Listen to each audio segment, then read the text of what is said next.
Hi, my name is Dr. Scott Young, and today we're going to talk about the names and the job titles of Satan. Coming right up.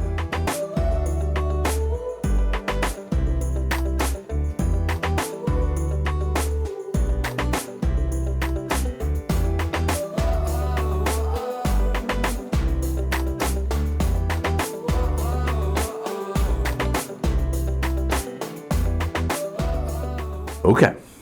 When you catch how cool and how amazing, well, cool is not the right word, but maybe more amazing to realize why God names people or things the way that he does. You'll understand it actually gives an insight of the character of the person. That was very important in Hebrew time frames or in the early Aramaic words that they would use. So when we talk about Satan, the first one and we could go, there's a whole bunch of different scriptures here, but first one is Isaiah, and we'll put this on the screen here, Isaiah 14, 3 through 15. Isaiah 14, 3 through 15, okay? So let me flip over there because it takes me a second, so I got to pull it up here in my iPad.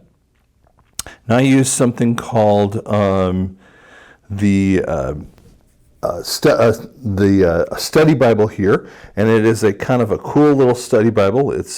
And you can kind of get that on iPad, you can get it on Android, and on that study Bible it's very helpful for you to kind of look at the information that is stated in there. So you can kind of pull down the HCSB version. And again, people talk about versions. It's just to help you help you read it a little bit better. But this gives you the Greek and Hebrew inside of it. Okay, when the Lord gives you gives you rest from your pain, torment, and hard labor you're forced to do, you will sing a song of contempt about the king of Babylon. He's like, wait a second. When you get rest, you're going to sing. Pretty interesting. How the oppressor has quieted down, and how the raging has become quiet. The Lord has broken the staff of the wicked, the scepter of the rulers. It struck the people in anger with unceasing blows. It has subdued the nations in rage with relentless persecution. All the earth is calm and at rest, and people will shout with a ringing cry. And even the cypress and the cedars of Lebanon rejoice over you, since you have been laid low. That is talking about Satan. No woodcutter has come against us. Sheol is below. Sheol is a type of sort of resting, sort of hell kind of place with that too. It's hard to explain that in the Old Testament with that. Is eager to come to your greeting. He stirs up spirits of the departed for you, and all the rulers of the earth. He makes all the kings of the nations rise up from their thrones, and they respond to you saying, you too have become as weak as we are. You have become like us. Your splendor has been brought down to Sheol, along with the music of your harps. The maggots are spread out under you, and worms cover you. Shining morning star, that's a great example of Satan. See, he was in the heavens, okay? So he was a morning star. And we'll talk a little about the cherub kind of point. How you have fallen from the heavens, you destroyer of nations. You have been cut down to the ground. You yourself have said, I will ascend to the heavens. I will set up my throne above the stars. I will sit on the mount as the gods' assembly in the remotest parts of the north. I will ascend, and basically that means up into heavens with that too. I will ascend above the clouds, highest clouds, and I will make myself like the Most High. But you will be brought down to Sheol, the deepest regions in the pit. Now we kind of get a little bit better. When you get deepest regions of the pit, that's in hell, okay? So what it's basically saying is that Satan was in heaven. Now some people want to say that Satan was the great worship leader. That is a misunderstanding. He was a cherub, okay? So in essence, one of the cherubs, one of the people that ministered around the throne or administrated around the throne. And so what he would do is do some of the, offer up the prayers, the incense, Yeah, he might have sung a little bit, but that's not exactly how it looks with it too. And then he got haughty or prideful, and he took a third of the angels down with him. And so remember, when you think that Satan's pretty big time, he only has a third of the angels. 2/3, they have a 2 times bigger army. And God, I'll show you more about this in a little bit, but God actually goes, I can handle you no matter what happens. Okay? So that's the first basic understanding in that one too. So let me flip over to the next one. The next one's Ezekiel 28 and how he is sent out of heaven. So we'll flip over to that one. Still Old Testament, a little bit farther forward. Okay. So verse 1, the word of the Lord came to me. Son of man, say to Tyre, this is what the Lord God says to you. Your heart is proud, and you have said, I am a god. I sit above the seat of the gods and the heart of the sea. Yet you are a man, not a god. Though you have regarded yourself, your heart, as that of a god. So again, we're getting an idea of he's a created being. Okay. Yes, you are wiser than Daniel. No secret has been hidden from you. By your wisdom and your understanding, you have acquired wealth for yourself. You have acquired gold and silver for your treasuries. You have great skill in trading, and you have increased in wealth. Now, see, again, what we're talking about is a type of person, but there's a inference to Satan. We'll skip forward a little bit. Because you regard your heart as that of God, and I am about to bring you strangers against you, ruthless men from nations, and they will draw their swords against the magnificent wisdom and defile your splendor. They will bring you down to the pit, again reference to Satan, and you will die a violent death in the heart of the sea. And will you say, I'm God, in the presence of those who kill you? Yet you will only be a man, and only be in the hands of those who kill you. You will die the death of uncircumcised in the hands of strangers. Okay, and then we go in verse 12, we'll skip over to that one. Son of man, lament the king of Tyre, saying to him, this is what the Lord of God says, you are a perfect seal, full of wisdom and perfect in beauty. Now see, this is where he gets a deeper. See, there's always a comparison on the earth. So the king of Tyre is a comparison on the earth, and we get a spiritual comparison because that's how Ezekiel and Isaiah wrote. You are in Eden. Oh, wait a second. Now we know it's Satan. The garden of God. Every kind and precious stone covered you. And it talks about the different stones. We'll skip over that. Verse 14, and you were anointed guardian cherub. Again, he was the guardian of all the cherubs in essence. For I appointed you. You were on the holy mountain of God. You walked among the fiery stones. Verse 16, we'll skip over that one. Though the abundance of your trade, and you were filled with violence, and you sinned. So I expelled you in disgrace from the mountain of God, and banished you the guard cherub from the fiery stones. Verse 18, you profaned your sanctuaries by the multitude of iniquities. Sorry. By the magnitude of your iniquities and your dishonest trades. So I made fire come from within you, and I consumed you. I reduced your ashes to the ground in sight of everyone watching you. So basically what's happening is that God sent him out of heaven as that cherub. That gives you that another kind of viewpoint to understand that. So it goes on a little bit more on that one, but we'll skip over that kind of point there too. So again, the next thing that we've learned is that he is a cherub. Now I'm going to not read the next verses here, but what the other one to look at is Job. Excuse me. Now when you read Job, what you have to know is Job is one of the oldest books of the Bible.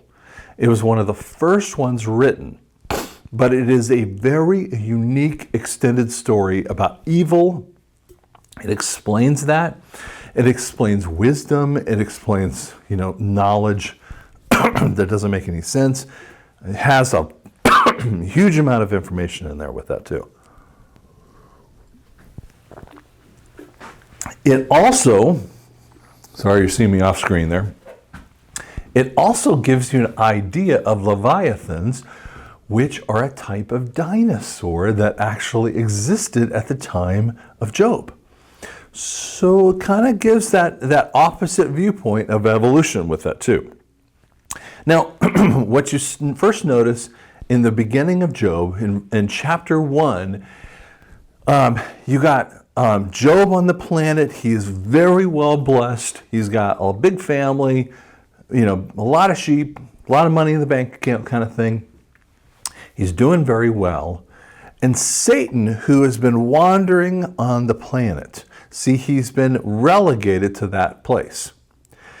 So what happens, he steps up to the throne room. And this is very, very important when you realize this. He steps up to the throne room and he talks about different things where he's like, where have you been? And he said, and God, the Father, knows what Satan's thinking about. So he says, have you seen Job? Yeah, he wouldn't be all that stuff in a box of chocolates if you didn't bless him. He goes, okay, you can test him all the way up to his death. And so they go a lot farther, with this, but basically everything but his death. So everyone else around him dies. And there's reports, and it is a very quick and difficult circumstance. That's where people get really confused about the issues of of God being a good God. But it's a point that we have to learn about the reality of living in this world. But the key that you have to see is that Satan is trying to say, if you bless someone, they will bless God. If they are messed up in their life, they're going to hate God. And see, that's what some people feel about God. And the answer is, he breaks that viewpoint. So so the understanding of Satan you got to see is he has access to the throne. Okay? Next part that we want to see is Revelation 12, 7 and 10 to 10. So let's flip over. Now we got to go to the very end of the puppy, Revelation 12. And one of the reasons why people misunderstand Revelation is it first talks about it gives some information about John and Patmos in 95 AD. Then we have the 7 churches that he gets highlighted. And then John goes from 95 AD and is warped in time in Revelation 4 verse 1 into our future. Now we're in January of 2022. But in our future, it's so amazing to understand that point. So he's now watching the things. So he sees the things taking place in heaven. Then when it's in heaven, time doesn't exist. It kind of breaks up time. So then we see things on the earth, and then we go back in heaven, and then we go back on earth, and go back in heaven. So it breaks that time frame up. You see, it is chronological, but it messes up some of the orders by the time that we go into heaven.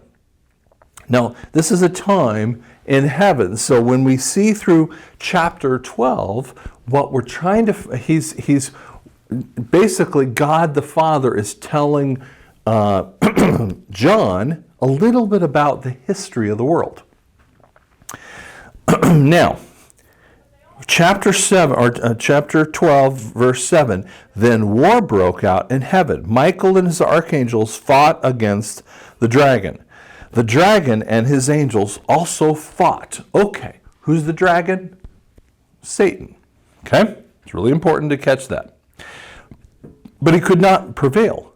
And there was no place in heaven for them in heaven any longer. So the great dragon was thrown out. Now, I'm going to pause for a second because that's in verse 9. What you have to catch See, most people think it's God versus Satan. It is the biggest lie of the history of the world. When you see a meme that says God versus Satan, God doesn't ever have to do anything with Satan. Satan is a minion. Michael is an archangel and has the ability to beat Satan. So Satan's just a little lower than Michael the archangel. He's basically sending his minions, go do that. God the Father. Jesus doesn't fight Satan. He doesn't have to fight Satan. When we have that viewpoint, that's what Satan wants to do, is elevate himself to the place of God. And so when we see these memes of good versus evil, God versus Satan, that is such the lie from the pit of hell. Because when we read what Scripture says, Michael fought him. Now, verse 9, so the great dragon was thrown out, the ancient serpent, who is called the devil and Satan, the one who deceives the whole world.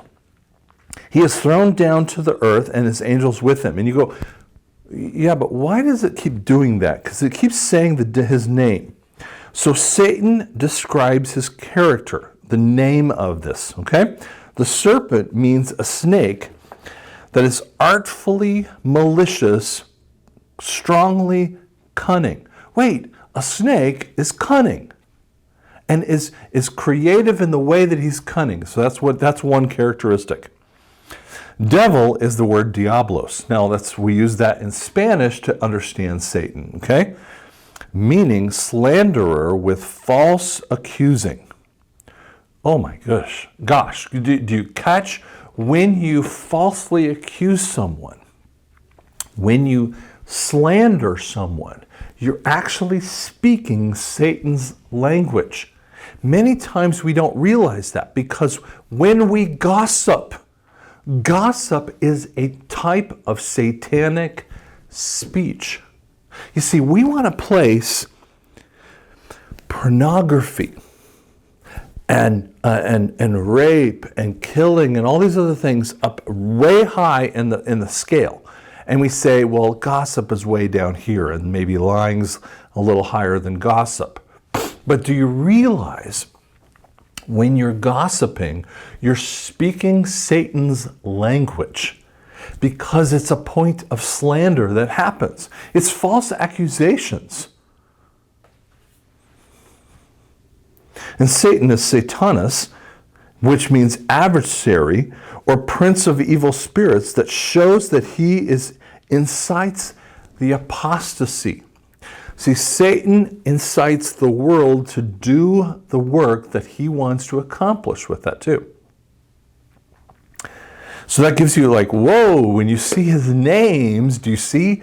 The names tell you so much about him. Now in verse 10, then I heard a loud voice in heaven, the salvation and power, the kingdom of our God, the authority of the Messiah have now come, because the accuser of our brothers has been thrown out. The one who accuses them before the God day and night. Wait, Satan's up in heaven accusing God. And I'm going to catch this one in a second. They conquered him by the blood of the Lamb. We said the blood of the Lamb, Jesus did it, and they conquered everything. All the things that Satan did. And by the word of their testimony. Now this is another kind of conversation about Satan with it too. Now verse 12, therefore rejoice, you heavens, and you have dwelled in them. Woe to the earth and the sea, for the devil has come down with great fury, knowing that his time is short. See, now what we're talking about in the tribulation event of a 7-year tribulation, Daniel 9:27, this is the middle of the tribulation-ish, okay? It's not exact second, okay? But about the middle, Satan is kicked out of heaven. Now, around the same time frame, the temple of God is closed up. Wow. Now, it's not exact, but basically, it's real interesting that the temple is closed up. So Satan has no access to God, and he's flicked out of heaven. And he comes down with great wrath. Now, one of the more powerful points, too, is that when you read in Daniel 9:27, there is an abomination that causes desolation. And we have the Antichrist, who is a first beast inside of a guy.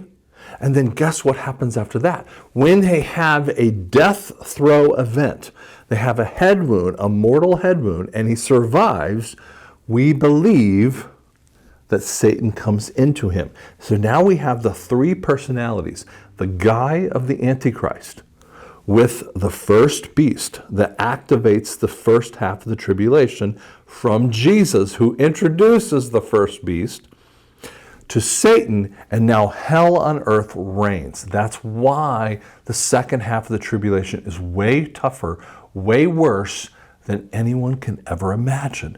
Because he's so mad, because now he knows he is done. Now, I'm not going to read these verses here, but you can kind of check on those later. But let me give you the end of the story.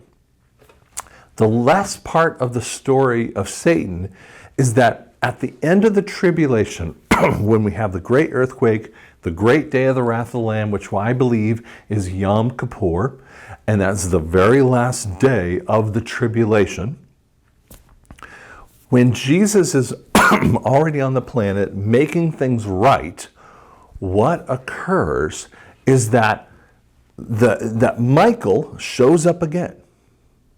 And God says, go ahead and take care of him, basically. So Michael goes over, corrals Satan, gets the Antichrist, and gets the guy and the false prophet. And he has got the strength to take on all four personality types. Fascinating. All four personality types are going on, and Michael can do it all. And he shoves them in the abyss. And they stay in the abyss for 1,000 years. Now, that's a type of holding cell in essence, okay? Because the rest of the wicked are in hell. Now, they stay there until the end of the tribulation, which only Satan is released to take care of the nations a little bit. He stirs up the nations really quickly, very, very short war at the end of the tribulation, and then he is sent to the lake of fire, along with all the rest of the wicked dead and all the demons, where they go to the lake of fire, which I would call like prison. Now, what we've done, I've just shown you like this crazy mechanism that happens. And when you elevate Satan to God's status, you are actually speaking Satan's language. That's never been the case. That is not biblical understanding. It might be what you want it to do, but what you realize is that you're doing it based upon what Satan thinks, not what God thinks about him. Who knows him? God does. So you need to understand the Bible explains a lot about Satan, and his history is already taken care of. You don't have to be worried about him. God already dealt with him on the cross, but he actually had it set up from the foundation of the earth. From the foundation of the earth, the Lamb was slain. That's the King James Version in, I think it's Revelation 13, verse 8. So wait, before everything happened, God already took care of it. He took care of Satan, and he already lost. By the way, that exactly is the same thing that we're dealing with today in early January of 2020, when we kind of think that military is messed up and the world is messed up. But God has already said, I'm taking care of this stuff. I've already done it. Don't worry about things, okay? Calm down. God's already got the plan. You just need to walk inside the plan. And when you walk inside the plan, it's so much better than you can ever imagine. Okay? So, if you like what we're talking about, I would ask you to subscribe. I want to share with you a book. It's called Revelations of the Red Pill. It's on the website drscottyoung.com. I did this in literally 3 weeks. This was a hard book. But I want to share with you my guy that does book covers, Kenny Mock, put a really interesting little poison pill in essence, a little piece, a word, a phrase actually, that you will recognize if you're awakened. And it's on here, on this section of the book. If you want to find it, it's a fascinating thing. And you can actually email me at drscott@drscottyoung.com, and you can tell me if you found it, okay? So you can kind of go and see the book here. This will help you to know what's been happening in the world right now. So thanks so much for listening. I appreciate your time.